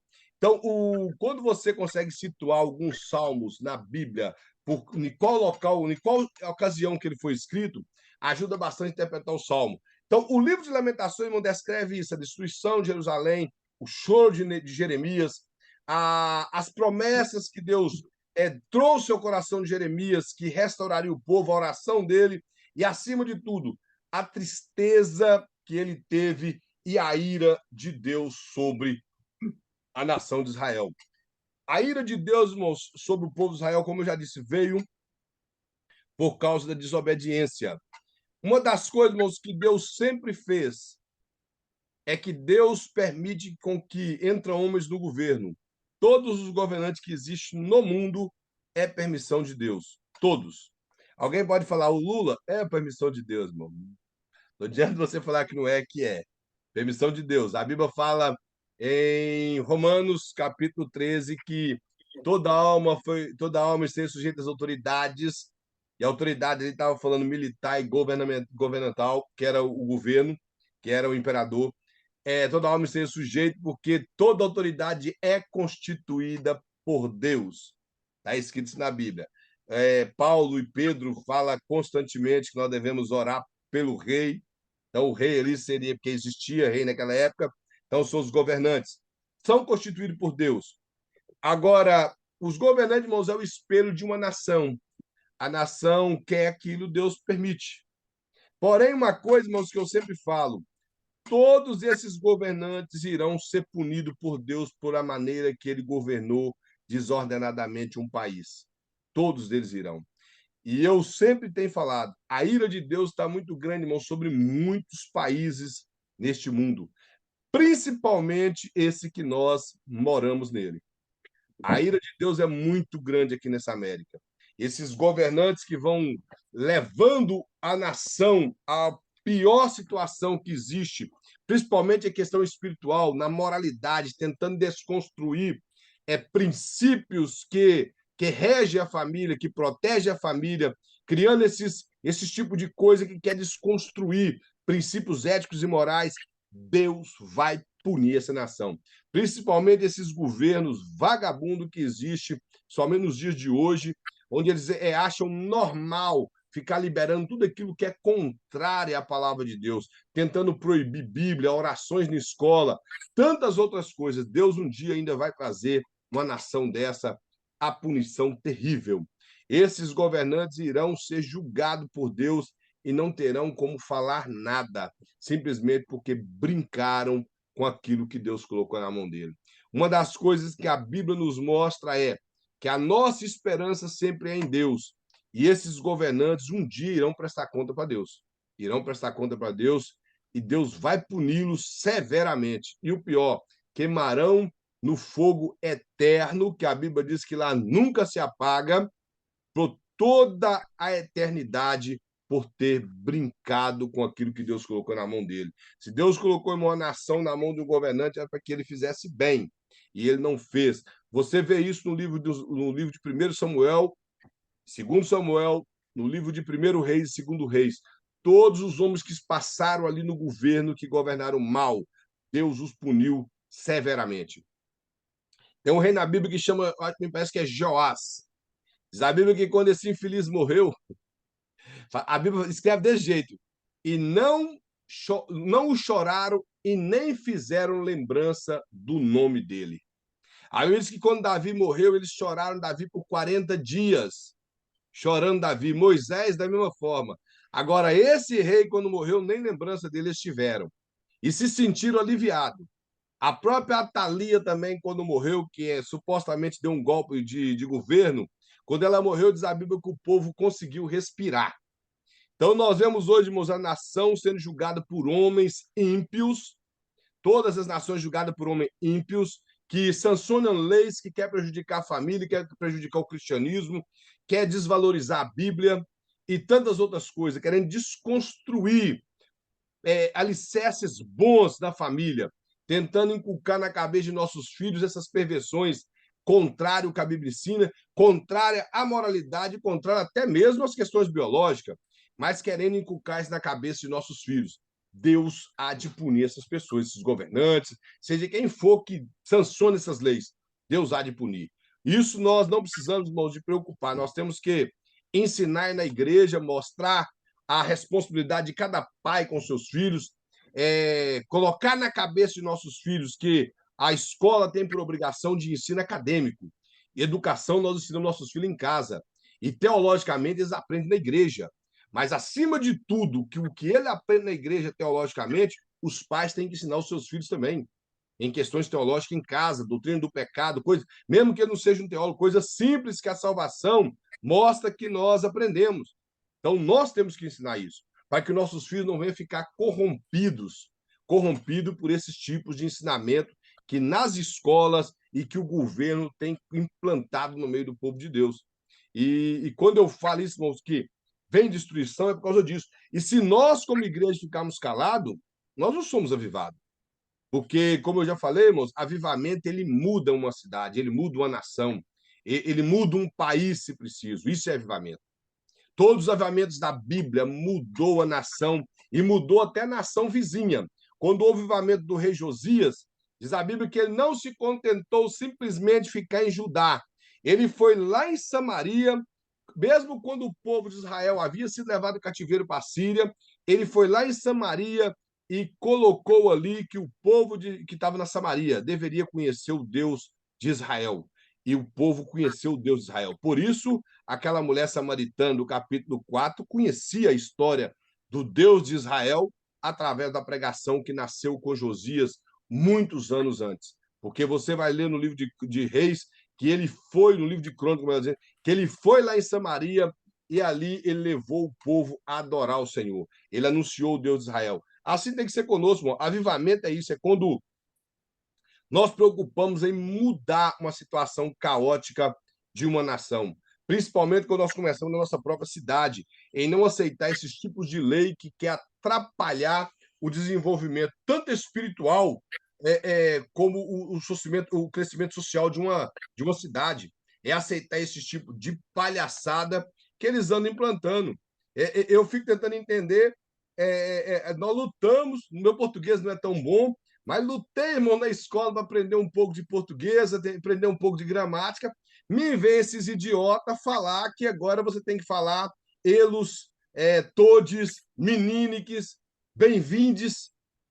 Aí eu falo assim, pelo amor de Deus, eu custei aprender um pouco de português e ver uns infelizes desse para ensinar esse negócio hoje. Que situação é essa? A gente luta para aprender um pouco e hoje vem esse pessoal para falar esse tipo de coisa. E, infelizmente, irmão, muitas pessoas estão aceitando isso. E se os nossos filhos não for ensinado em casa, eles irão aprender isso na escola, porque eles querem colocar que isso é o correto. E é tanta idiotice que qualquer professor sabe que a nossa língua portuguesa saiu do latim, e saindo do latim, qualquer pronome neutro, ou qualquer pronome neutro, ele vai para o masculino, quando não é bem-vinda, ou bem-vinda é só se tiver mulher. Se tiver mulher e homem, é bem-vindos. Se tiver mulher e homem, é todos. Todo mundo sabe disso, mano. Só que acha para mim, isso é idiotice. Idiotice em querer implantar isso no povo. E, infelizmente, isso é espalhado e o povo tem aceitado. A língua do Mussum é mais ou menos isso mesmo. O Mussum já falava esse trem antes, muitos anos antes, né? Moisés de segundo lugar. É a língua do Mussum mesmo. Então, bom, vamos lá no livro do profeta Ezequiel. Alguém tem alguma pergunta concernente ao livro de Lamentações de Jeremias? Alguma colocação? Não? Ninguém tem nada para complementar no livro de Lamentações? Então, vamos lá, o livro de Ezequiel, o profeta Ezequiel, que também compõe a parte do livro dos profetas maiores. O pastor colocou aqui que o significado disso não quer dizer Deus fortifica, dando a ideia de mostrar que era mostrar a esperança depois do cativeiro. Alguém falou alguma coisa? Não? É, dá a ideia do nome de Ezequiel mostrando a esperança depois do cativeiro para o povo de Israel. O profeta Ezequiel, ele profetizou nesse período do cativeiro. O pastor mostra aqui que o livro de Ezequiel é provável que é escrito pelo próprio Ezequiel. Ele era profeta e de linha sacerdotal. Ele era também de família de sacerdotes, como o próprio versículo 1 mostra que ele era filho de Buzi, o sacerdote. Então, ele inicia o seu ministério, conforme o pastor mostrar aqui, aproximadamente com 30 anos na Babilônia. E ele é chamado a profeta porque, primeiro, que já na Babilônia não existia sacerdotes. Lá não existia templo, não existia culto como existia no período de Israel, que eles chegavam ali, entravam no templo ou no Velho Testamento antes do templo ser construído no tabernáculo, queimava animais, fazia todo aquele movimento de rituais que existia na lei levítica, lá no livro de Levítico, não existia na Babilônia.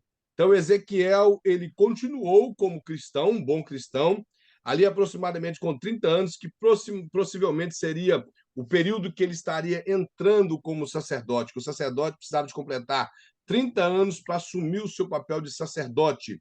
E se o seu pai fosse um sumo sacerdote, ele viria, se fosse o filho mais velho, ocupar o lugar de seu pai.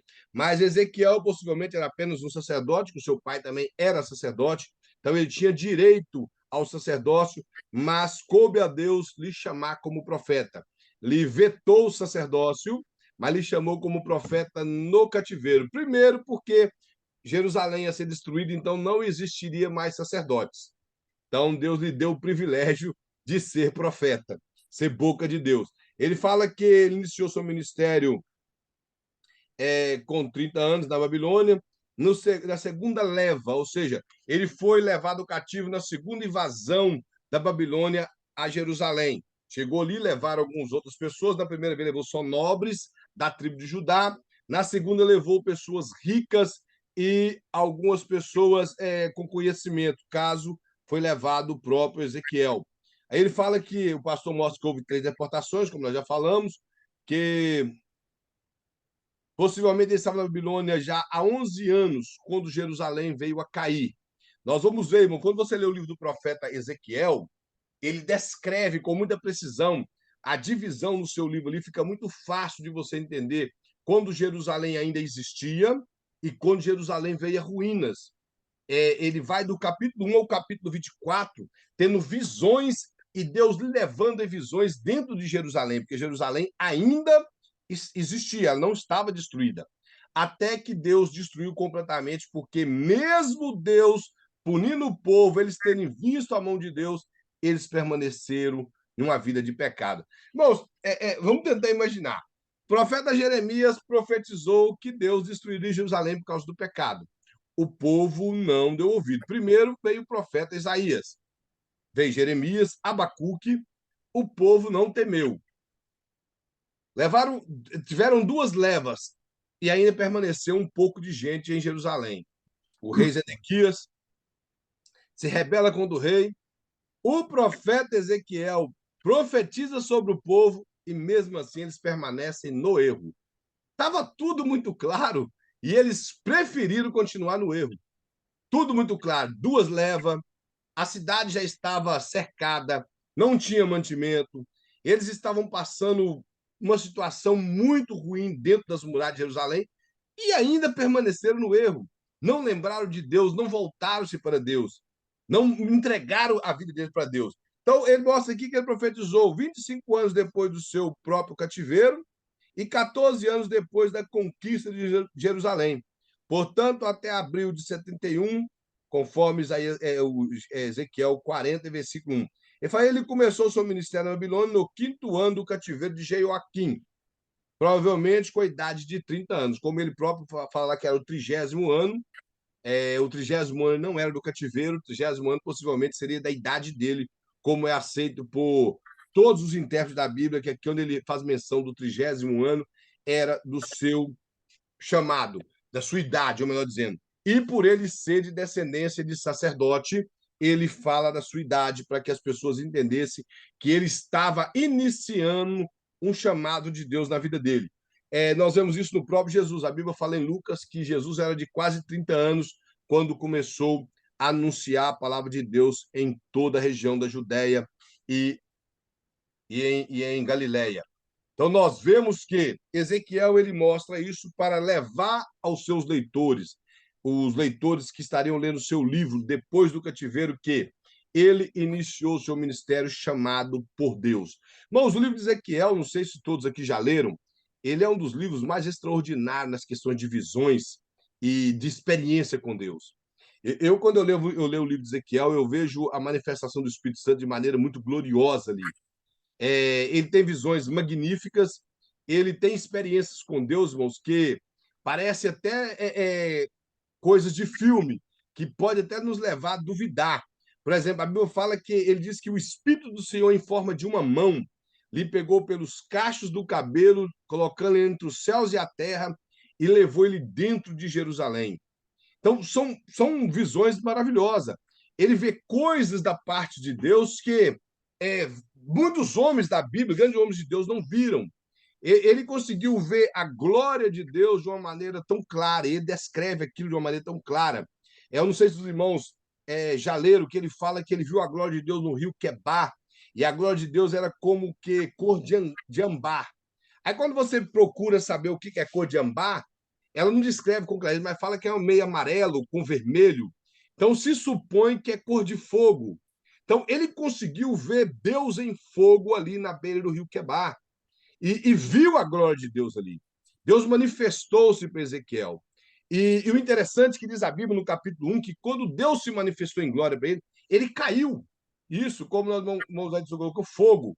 Ele caiu a ponto que o versículo sempre pregado por todo mundo, ponte de pé que eu falarei contigo, os irmãos possivelmente sabem esse versículo, capítulo 2, versículo 1, mas o ponte de pé ali é literalmente, porque a Bíblia fala no capítulo 1 que ele caiu-se de joelho diante do Senhor, de tanta glória, de ver esse fogo da parte de Deus.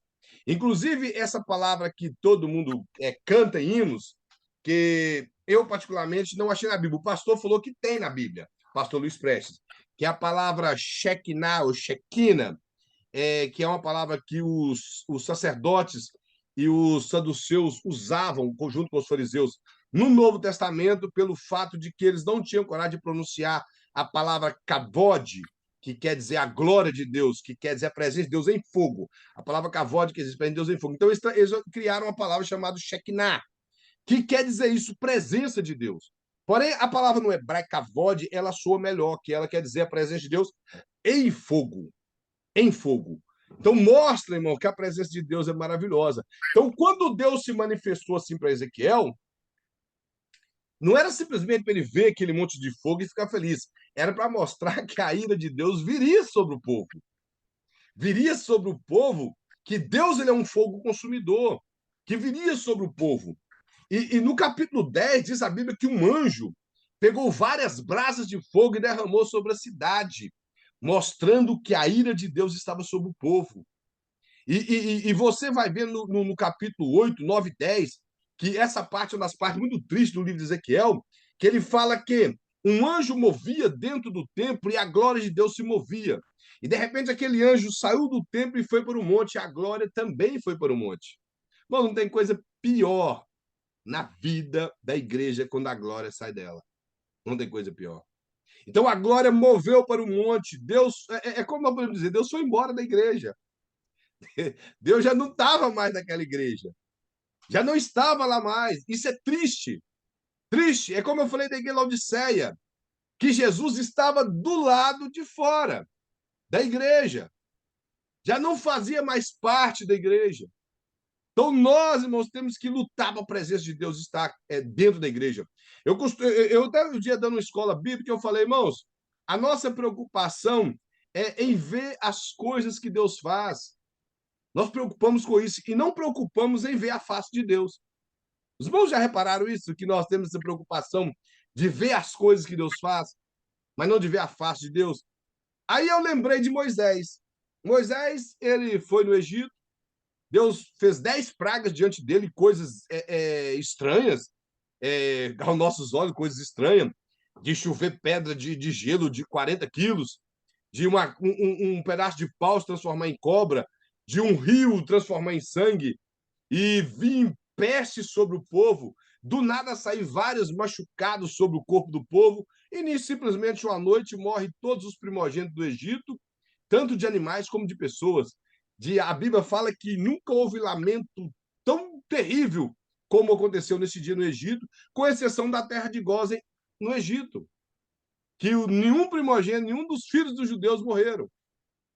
Então ele vê tudo isso, aí ele sai do Egito, o mar se abre, o povo entra. O capítulo 24, o capítulo 14 diz que Deus olhou de dentro da nuvem para Faraó e os seus carros, e Deus fez com que o mar fechasse sobre eles. Eles vão para o outro lado, chega lá, o povo não tem água, Deus faça a água da rocha. O povo anda, mas um pouco. O povo não tem água potável, Deus faz a água amarga virar água potável. Deus faz cair pão do céu para aquele povo comer por 40 anos. Eles reclamam, Deus manda carne para eles. Depois Deus faça a água da rocha de novo. Deus faz cada maravilha, irmãos, diante deles.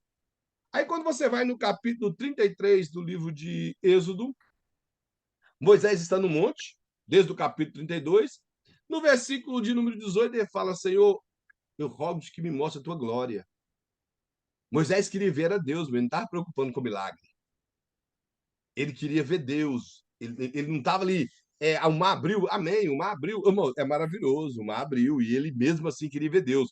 O capítulo 32 diz a Bíblia que Deus ficou irado com o povo e falou assim: eu não vou mais com vocês, eu vou enviar um anjo para ir com vocês. Mas se fosse nós, é claro que nós íamos aceitar, não? Um anjo? Um anjo andar aqui com nós aqui vai ser uma maravilha. Mas ele falou: não, se a tua presença não for conosco, não nos faça subir. Sabe o que Moisés preocupava? Com a presença de Deus. Essa era a preocupação dele. E é isso que eu vejo no livro do profeta Ezequiel, a preocupação com a presença de Deus, com Deus no meio do povo. E o povo, mesmo assim, voltado para outras coisas que não fosse Deus. Como nosso irmão Edson colocou aqui, que até a roupa do povo não envelhecia. O povo crescia, a roupa crescia junto. Ou então, é como diz o velho ditado, né? Pobre não troca de roupa, é roupa que troca de pobre. Então, alguém crescia, o filho dava roupa para o outro, e o outro dava roupa para o mais novo, e aquele negócio ia trocando de roupa. Mas o mais interessante é que eu creio que foi um milagre de Deus, que as roupas cresciam junto. Ele fala até que o anjo trairia idolatria entre eles. Isso é uma verdade. Que se eles trocaram o Deus de Israel por um bezerro, que não poderia trocar por um anjo, né? Mas Moisés deixou bem claro que ele preferia a presença de Deus. Bom, a presença de Deus é tudo para nós. Se nós não temos a presença de Deus, nós somos, vou dizer assim, somos pessoas comuns. Essa é a verdade. Pessoas comuns. A presença de Deus é que faz a diferença da igreja. É a presença de Deus. Então, o profeta Ezequiel, irmãos, ele conseguia ver essas maravilhas de Deus. Ele teve visões de querubins que é espantoso. Eu já até falei uma vez numa aula que o povo tem interesse por ver anjos, mas eu acredito que ver aqueles tipos de anjo que Ezequiel viu causa espanto. Então, ele viu a glória de Deus, viu esses querubins de maneira espantosa, que a Bíblia apresenta só no livro de Ezequiel, que era como que uma roda cheia de olhos com asa, E ele chama aqueles seres de querubins. Chama outros que eram quatro, cada um desses tinha quatro rostos, com asas, com olho, e eles se moviam de uma maneira, cada um para o seu lado, e os rostos iam virando. Então, é algo magnífico. E toda essa glória que Ezequiel viu, irmãos, eram experiências tremendas. Então, por isso que eu costumo dizer, as experiências de Ezequiel no livro dele nos leva a ter mais vontade de conhecer a Deus, a ter mais vontade de ver as coisas de Deus, de poder experimentar de algo tremendo com Deus. Eu não estou falando aqui de ver anjo. Se Deus quiser manifestar anjo, eu falo assim, eu nunca tive a preocupação de ver anjo. Eu aprendi pela Bíblia que os anjos se manifestam por uma ocasião séria. E não vai chegar aqui e falar, sou anjo, tudo bom? Estou indo embora. Não, não vai acontecer isso. É que eu sou o anjo fulano. Isso não vai acontecer. Então, nós temos que preocupar em ver a face de Deus, a glória de Deus.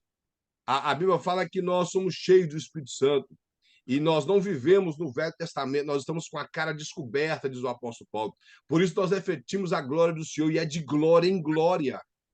Então nós não podemos perder isso, nós temos que transmitir essa glória para as pessoas, que as pessoas vejam isso em nós. E o profeta Ezequiel, ele viu isso, só que ele viu a glória de Deus indo embora. Do capítulo 1 ao capítulo 10, irmão, Deus mostra as visões tremendas para Ezequiel. E o triste é quando ele vê a glória de Deus indo embora e a ira de Deus derramando sobre o povo. Por quê? O remanescente que ficou em Jerusalém não lembrou de Deus. Eles viram a ira de Deus e mesmo assim permaneceu no erro. Permaneceu no erro. E sabe o que eles fizeram? Fizeram da casa de Deus um qualquer lugar.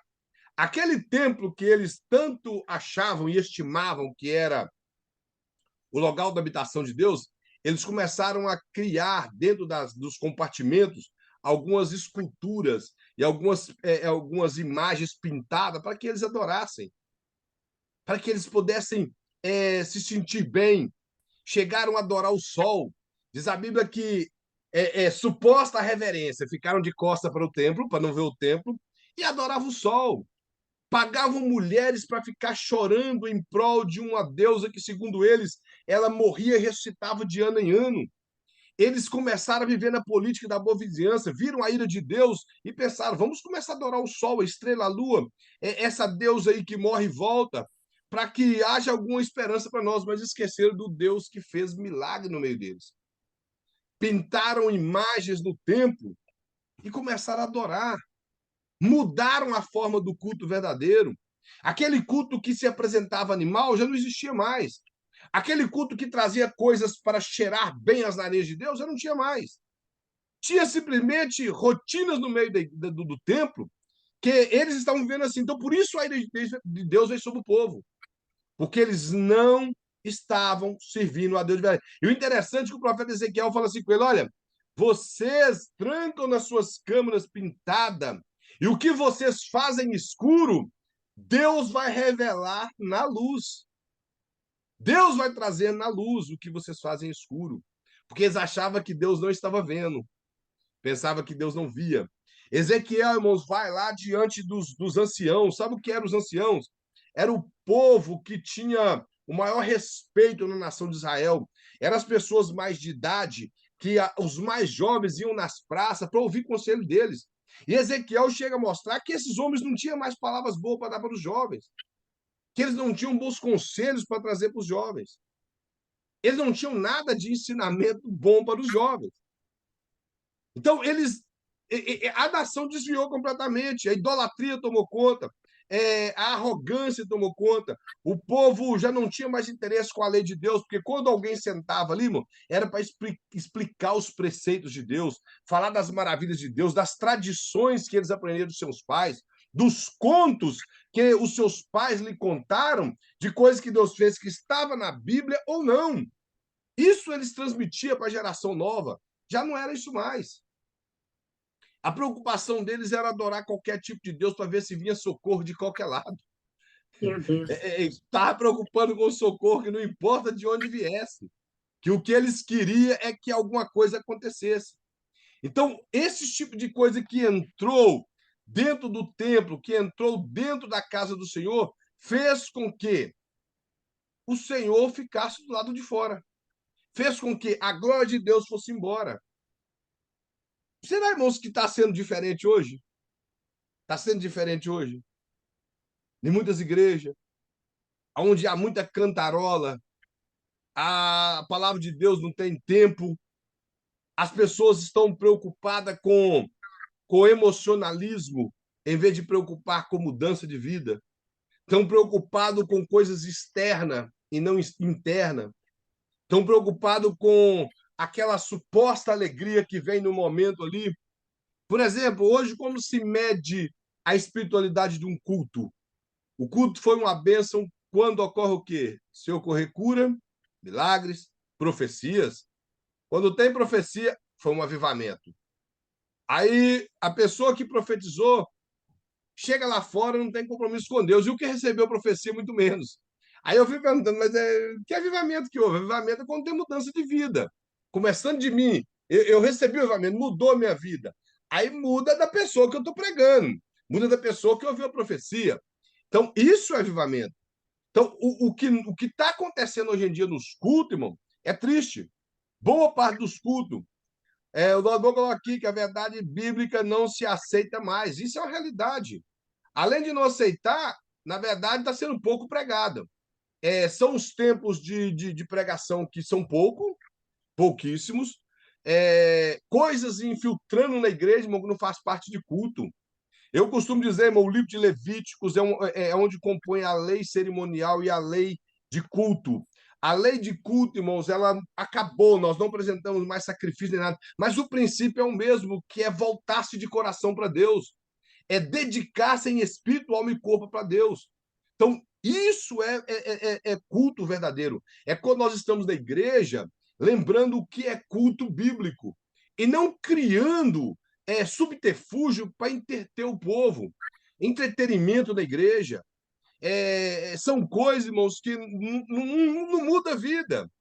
E, por exemplo, eu vou falar uma coisa aqui, irmão, eu não tenho nada contra isso. Eu prefiro não fazer se eu pastorei a igreja.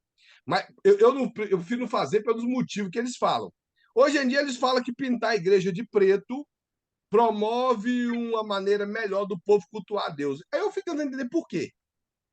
Por que promove uma maneira melhor do povo cultuar a Deus? Eles falam que aí as pessoas conseguem focar mais no pregador ou em quem está louvando a Deus. Aí apagam a luz, fica aquele facho de luzes em cima do pregador, em cima de quem está cantando. Aí eu ouvi um pastor falando que é porque ali naquele momento as pessoas que estão na casa do Senhor têm mais liberdade de chorar, de pular, de se sentir na presença de Deus. Irmãos, vamos ser verdadeiros. O Pentecoste, quando nasceu no Brasil, aqueles crentes assembleianos ali caía babando no chão, rolando, pulava as irmãs, chegava em casa suada. E olha que naquela época, nesse período aí do início do século XX, as roupas eram bem mais quentes, as pessoas não tinham preocupação com isso. Não tinha preocupação com isso. As pessoas não estavam preocupando com quem vai olhar para ele, não. Quando você foi batizado com o Espírito Santo na sua igreja, você chorou, pulou, falou em mistério, sem preocupar com quem vai estar do lado. Aí, hoje em dia, tem que apagar a luz, porque senão a pessoa vai ver eu chorando. Que conversa é essa, irmão? Que conversa é essa que eu não entendo? Aí tem que pintar a igreja toda de preto, porque lá no fundo fica mais fácil do irmão focar. Irmão, se nós não conseguimos adorar a Deus, não vai ser igreja preta ou igreja escura que vai facilitar, não. É quando nós voltamos o coração para Deus. Jesus disse que quem adora a Deus não é nem em Jerusalém, nem no Monte Gerizim, conforme a mulher samaritana perguntou, mas é em espírito e em verdade. O que é ser em espírito? É todo o meu ser. E em verdade é um culto bíblico. A verdade está falando da Bíblia. Em espírito, com todo o meu ser, e em verdade, que é um culto bíblico. Isso tem que ser. Então, se eu não tenho possibilidade de apresentar a Deus um culto bíblico, eu não sou um bom crente. Eu tenho que aprender. Não é escuridão, não é igreja pintada de preto, não é fazer esse tipo de coisa. Nós vamos colocar aqui. É somente para gravação.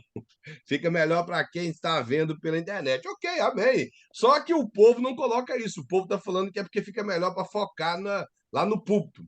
Isso ele está falando do povo da igreja. E eu estou dizendo o que eu ouvi. Fala, os refletores atrapalham mais do que ajudam.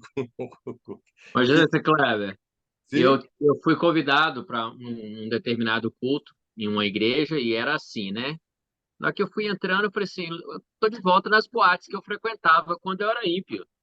Mesma coisa. a mesma coisa. Mesma coisa, jogos de luzes, escuridão, tudo. Eu fui porque eu fui convidado, né, para um determinado um trabalho específico, só Uhum. por causa disso, mas para mim não serve, não. Eu acho complicado, irmão. Eu vejo isso como, por exemplo, como eu falei, eu não tenho nada contra. Só que eu vejo como inovações. Inovações na igreja. A igreja não precisa de inovação, a igreja precisa de renovo. Renovo. Porque se eu falar que eu vou pintar a igreja de preto para segurar jovem, isso é errado. O que segura crente é Bíblia. Bíblia. Bíblia ensinada. Porque, pastor, Deixar eles trabalharem, trabalhar na presença do Senhor e Bíblia ensinada. Eu pintar a igreja, eu substituir ensinamento bíblico por teatro errado. Quando você estuda a história da igreja, você vai observar que as coisas que entraram dentro da igreja católica entrou pelo fato do descuido de maneiras que eles queriam usar como formas didáticas para ensinar. Por exemplo, por que os santos entraram na igreja católica? Entrou porque no período da Renascença eles quiseram colocar as imagens de forma didática, porque o analfabetismo era muito grande, para levar o povo a entender quem era Paulo, quem era Pedro, quem era Maria. Só que o povo começou a aprender quem era Paulo, quem era Pedro, quem era Maria através das imagens, começou a adorar as imagens. Começaram a adorar as imagens e a adoração virou a idolatria que nós vemos hoje. Então, irmãos, por exemplo, eu não vejo nada de errado em teatro, mas eu acho que o teatro tem que ser lá. Ou se vai fazer um teatro na igreja, ele não pode ocupar 50 minutos, ele não pode ocupar uma hora e a pregação ocupar 15 minutos. O que vale na igreja é pregação. Louvor, pregação.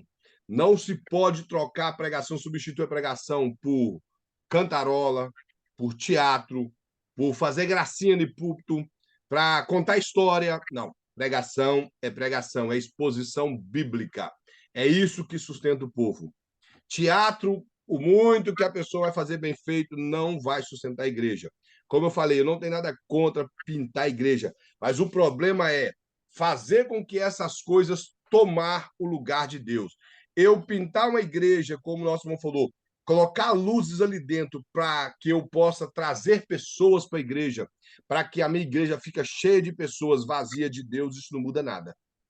Eu tenho que preocupar em colocar pessoas na igreja que quer aprender a palavra de Deus e que possam voltar-se de coração para Deus.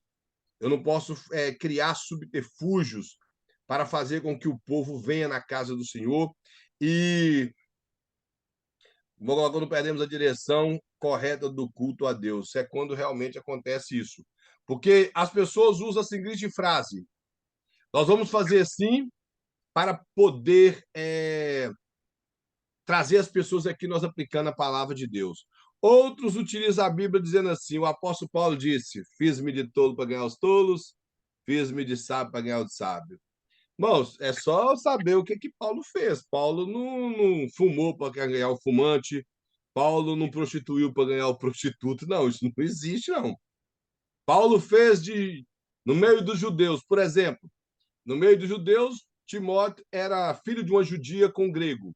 Quando ele foi em Jerusalém para entrar no templo, ele falou com Timóteo. Paulo não acreditava, irmão, na circuncisão, mas o que ele disse para Timóteo, melhor é você circuncidar. Então ele fez-se de judeu para ganhar o judeu. Os irmãos estão entendendo? No meio dos gentios, o que ele fez com Tito? Você não precisa circuncidar. E viveu entre os gentios, junto com Tito, sem que Tito precisasse circuncidar. Então, o apóstolo Paulo sabia viver no ambiente. E ele ainda fala assim: que ele fez de tudo para com todos, para ganhar a todos para Cristo, contando que ele não viesse a ser infiel à palavra de Deus. Então, nós não podemos tirar a palavra de Deus do centro para colocar outras coisas, para criar meios para trazer pessoas. Vamos colocar se adequar para atrair, e daí que nós nos perdemos. Essa é a verdade. Então, nós, irmão, não podemos pensar assim. Porque a partir do momento que nós atraímos pessoas com esse tipo de coisa, nós vamos ter que estar sempre com aquilo ali. Aqui não vai poder mudar, porque é aquilo que atrai o povo. Agora, se você atrai o povo pelo ensinamento da palavra, o povo vai querer estar ali ouvindo a palavra de Deus. Então, esse é só para os irmãos observar. É como aconteceu com o povo de Israel. Eles não temeram a Deus, viram a mão de Deus ali, da ira sobre eles, mesmo assim eles permaneceram de qualquer maneira e a glória de Deus foi embora. O pastor coloca aqui o caráter do profeta Ezequiel. Era um homem com amplo conhecimento, não somente das tradições nacionais, mas também das internacionais e da história geral. Além de conhecer toda a cultura do seu povo, mostra que ele conhecia também das nações vizinhas e conhecia, talvez, tinha um conhecimento geral de tudo, de maneira que ele apresenta no seu livro, das nações como Egito, Tiro, essas nações que viviam em volta do povo de Israel. O profeta Ezequiel tinha um vasto conhecimento a respeito disso. Possivelmente os seus pais lhe ensinaram bem a tradição judaica, lhe deu bons ensinamentos a respeito dos homens que viveram os patriarcas e da parte bíblica, deu esses bons ensinamentos. A tradição, irmão, judaica, ela sempre trouxe ao conhecimento do povo coisas que a Bíblia não escreveu, mas que eles tinham como história boa para a vida deles. Talvez Ezequiel tinha todo esse conhecimento. Ele mostra aqui o aspecto histórico. Ele profetizou na Babilônia entre os exilados, antes da queda de Jerusalém. Como eu já disse, antes de Deus destruir Jerusalém por completo, foi o período do ministério de Ezequiel. Ele fala que por isso os 24 capítulos, como eu já disse, do 1 ao 24, ele fala muito sobre o juízo iminente de Deus sobre Jerusalém, devido ao pecado que o povo continuou vivendo. Você vai abrir Ezequiel de 1 ao 24, você vai ver Ezequiel sempre falando com o povo a respeito do pecado do povo. Aqui o pastor mostra que Jerusalém foi sitiada em 588 a.C. e caiu em 586. Teve as levas para a Babilônia. Nesse período, eles ficaram 2 anos sitiando Jerusalém, onde, quando tudo acabou lá dentro, eles invadiram e destruíram tudo. Fala que Jeremias havia dado o exemplo dos figos bons e os figos ruins, como nós falamos na aula passada, que os figos bons representavam os judeus educados que foram levados para Jerusalém, e os figos ruins eram os judeus que haviam ficado em Jerusalém e que não aceitava a punição de Deus sobre eles. Então a ira de Deus veio sobre eles. Fala que os figos ruins também achavam que a Babilônia não iria voltar para destruir Jerusalém. Estavam enganados, como muitos, quando perdem a visão de Deus, se encontram enganados que às vezes a ira de Deus não vai vir. É como eu falei, irmãos, as pregações desse Deus que já não é mais irado com o povo, que nós somos pessoas que não carregamos mais a culpa do pecado, porque nós nos tornamos pessoas boas. Então, esse tipo de pregação de hoje, que faz isso, leva o crente a acreditar que Deus não vai puni-lo, mesmo ele vivendo de qualquer maneira. E que Deus é misericordioso, é claro, irmão, Deus é muito misericordioso. A Bíblia fala que as suas misericórdias não têm fim. Mas a mesma Bíblia que fala que Deus é misericordioso, fala que Deus é um Deus irado. É um Deus que ira com facilidade e que não tem um culpado por inocente. O culpado é culpado diante dos olhos de Deus. Então, não tem como escapar. Então, o profeta aqui, o pastor mostra que esse povo que ficou ali achou que estava tudo normal, que não iria acontecer nada quando veio repentina destruição sobre eles. Aí ele fala assim, com a insurreição do rei Zedequias, Nabucodonosor voltou a Jerusalém na terceira investida e destruiu as muralhas, o templo e transformou a cidade em ruína, como eu já falei em relação ao livro de Lamentações de Jeremias. O pastor mostra aqui o esboço do livro. Ele mostra que o livro tem 3 divisões, que é o de 1 ao 24, fala do julgamento de Deus contra a nação de Judá, como nós já falamos, devido aos tantos pecados que eles estavam cometendo ali dentro de Jerusalém e dentro do templo. Mostra o julgamento de outras nações, como a nação de Amon, Moabe, Edom, a Filístia, Tiro, Sidom, Egito, que foram nações que também viveram a vida de pecado, mesmo e é gostando do que Deus fez com o povo de Israel, batendo palma pela ruína da nação de Israel. Então Deus iria punir também esses povos e mostra a consolação e ressurreição de Israel do 33 ao 48, mostrando algumas profecias relacionadas ao futuro de Israel, tanto naquele período era futuro, como para nós nos dias de hoje.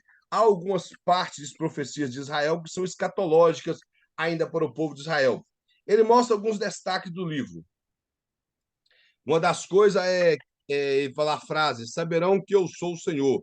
É mencionado 62 vezes no livro, mostrando que o povo de Israel diante daquela pressão que eles passaram pelos babilônicos, do cativeiro, eles iriam aprender, ter aquilo como algo didático, que traria para eles arrependimentos, e eles reconheceriam que o Senhor, somente o Senhor é Deus. Então, por isso que essa frase é repetida: saberão que eu sou o Senhor, devido à ira de Deus sobre eles e devido à restauração de Deus sobre ele. Da visão extraordinária dos querubins, como eu já falei, do capítulo 1 do livro de Ezequiel, mostra essa experiência maravilhosa que ele teve em ver esses animais acima da sua cabeça, com glória, com olhos extraordinários, que via todas as coisas.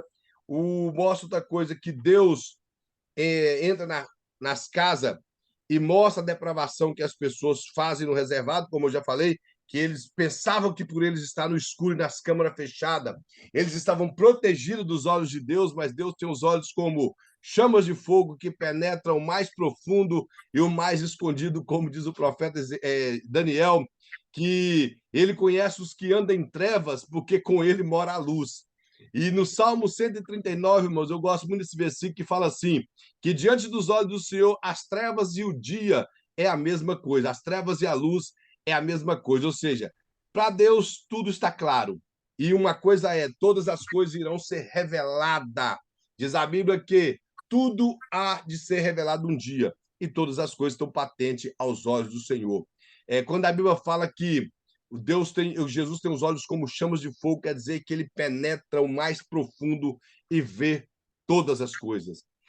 O pastor até mostra aqui que quando esses anjos tinham muitos olhos, é representando que os olhos de Deus percorrem toda a terra. Nada foge do controle de Deus.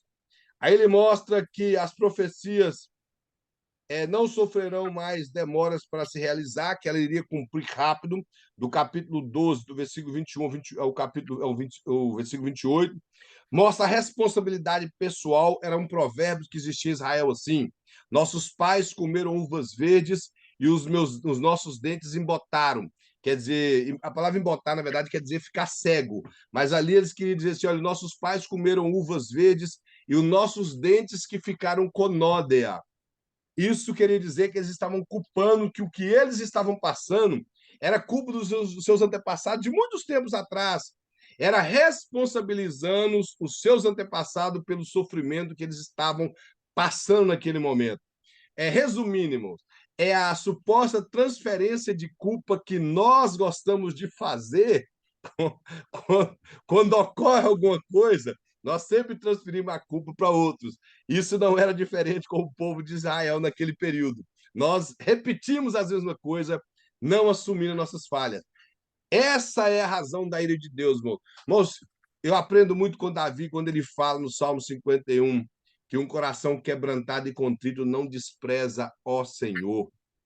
Irmãos, não existe uma pessoa que se quebranta diante de Deus e Deus não muda a situação. Vocês já leram o livro de Reis, quando fala que o próprio rei Acabe, quando Deus falou que ia matar ele, diz a Bíblia que ele rasgou as vestes, jogou poeira sobre a cabeça, ficou ali chorando, e diz a Bíblia assim que então a ira de Deus se passou e ele não fez o que ele havia prometido. O rei Acabe é tratado na Bíblia assim, que todos os reis que faziam coisa mal falavam assim, e andou em todos os caminhos de Acabe, fazendo o que não era bom aos olhos do Senhor. Acabe ficou conhecido assim. E até ele, quando se arrependeu, Deus mudou o plano. O rei Manassés, ao se arrepender, você vê isso no finalzinho de Crônicas e no finalzinho de Isaías. Melhor, no finalzinho de Crônicas. Ao se arrepender, Deus mudou e até salvou o rei Manassés. Então, esse provérbio de nossos pais comeram uva verde, nossos dentes é que ficaram sujos, é desculpa para não reconhecer as falhas e culpar outras pessoas. Mas nós realmente somos bacharelados em culpar pessoas pelas nossas falhas. Somos os campeões, os melhores. Somos nós. De culpar, colocamos a culpa em todo mundo. Não reconhecemos que nós erramos às vezes. Essa era uma das coisas que acontecia nesse período.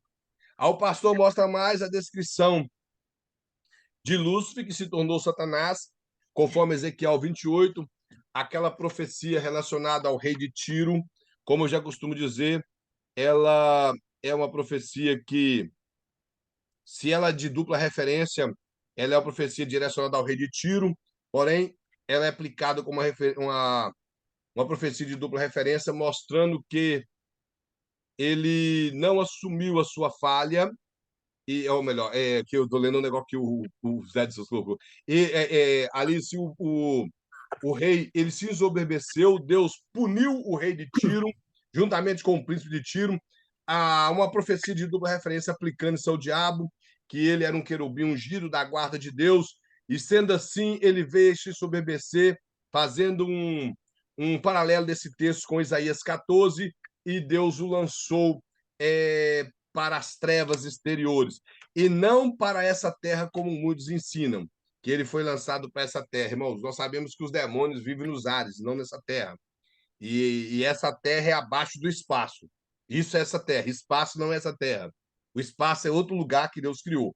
Então, o livro de Ezequiel mostrando isso aí, essa pode ser uma profecia de dupla referência, trazendo também uma descrição do nosso inimigo, e mostra o Vale de Ossos Secos, essa é uma das passagens mais conhecidas do livro de Ezequiel, onde retrata a restauração nacional de Israel. Talvez essa restauração pode se aplicar ao período que Israel voltou para a sua terra, mas a aplicação voltou do cativeiro babilônico. Uma aplicação melhor desse texto é a restauração de Israel em 1948, quando ela voltou a ser nação independente, tendo as suas terras novamente, não toda, mas teve principalmente os locais principais de Jerusalém, de Israel, restaurado para os judeus, e tem um cumprimento futuro nessa profecia, de acordo com o próprio livro de Ezequiel, que fala que o exército colocou-se de pé e Deus mandou com que ele profetizasse que o Espírito viesse sobre eles. Então nós vemos que Israel já se pôs de pé, mas ainda falta o Espírito vir sobre eles. Então é uma profecia extraordinária. A relação de Gog e Magog tem várias interpretações. Eu, uma vez, vendo o pastor Luiz Faição, ele disse que as pessoas lutam tanto com esse capítulo 38, 39 de Ezequiel em relação a quem é Gog e Magog. Nós vemos várias especulações. Eu prefiro não falar aqui, mas eu acredito que Gog e Magog não seriam as guerras que Israel vem sofrendo desde que voltou a ser nação independente. Isso é a maneira que eu creio. E nós vemos do capítulo 40 ao 48 descrições relacionadas a um templo futuro. Esse templo, irmão, se for literalmente, como eu costumo dizer, se o milênio, ele como crê os pré-milenistas, que é um reino literal de 1000 anos, se crê que esse templo vai ser erguido nesse período. Outros creem que esse templo vai ser erguido no período do anticristo, apesar que a Bíblia não descreve com muita precisão relação alguma de templo erguido no período do anticristo, mas alguns creem, por ser pré-tribulacionista também, e crê que um templo vai ser erguido nesse período. Mas do capítulo 40 ao 48 de Ezequiel, ele traz esperança para a nação de Israel, que estava no cativeiro babilônico, da destruição de Jerusalém, dos que foram levados cativo depois, e que esse povo retornaria para sua terra, que Deus restauraria a sorte de Sião, Deus restauraria o templo, Deus daria novamente a glória para a nação de Israel.